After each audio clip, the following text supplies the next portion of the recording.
Ky është lokali që Egland Koçi, 34 vjeçari i zhdukur që prej 4 qershorit e frekuentonte shpesh.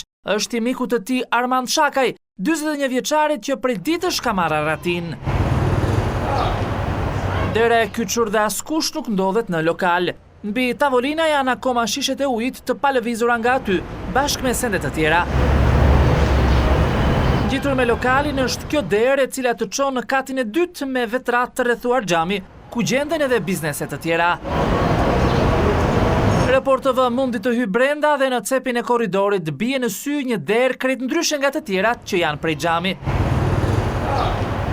Dera ambientit që prej disa muajsh ishte në përdorim nga Armand Shakaj duket e blinduar dhe e montuar me profile metalike të salduara.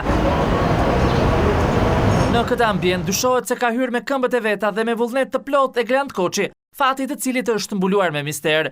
Nga aty, dyshohet se kur nuk doli i gjallë. Mbi derë ndodhet një kamera sigurie, e cila nuk dihet nëse ka filmuar.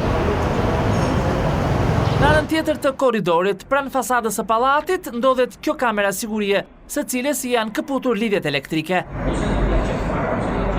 Mbi të ka njolla të kuqe dhe shenja gishtash që duken qartë me sy të lirë. Kjo kamera sigurie mund të jetë nxjerrë jashtë përdorimit nga Armand Shakaj, i cili dyshohet se brenda asaj zyre të ketë vrarë mikun e tij Egland Koçi, përtej planeve për të kamufluar ngjarjen, përfshirë edhe urdhërimin e kamarierit të lokalit Enea Zyferi për të fikur dritat apo për të larë makinën, duket se nuk u realizua krimi perfekt për 41 vjeçarin.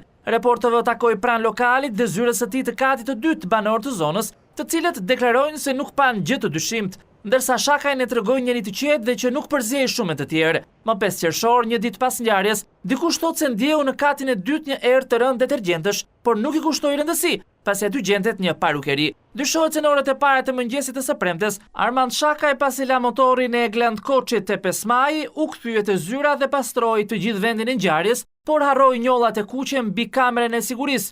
Nga aty, ai doli me qese të zeza, i futi në makinë dhe u nis drejt dajtit. Kur janë bërë tashmë një javë nga zhdukja e Koçit, kontrollet janë përqendruar në Pëllumbas, Qafmoll e Mëgjer, në kodrat përreth. Deri tani asnjë shenjë nuk është gjetur. Referuar sistemit tim, Armand Shakaj nuk ka dalë jashtë kufive të vendit, të paktën në mënyrë legale. Ai vuan nga një problem shëndetësor dhe nisur nga kjo, blut kërkojnë bashkëpunimin e spitaleve publike dhe private, në rast se ai do të paraqitet për të marrë ndihmë mjekësore. Policia po heton në 2 pista për shkaqet e ngjarjes. E para për tregun e kriptomonedhave dhe e dyta për para me fajde, të cilat deri më tani janë të paplota.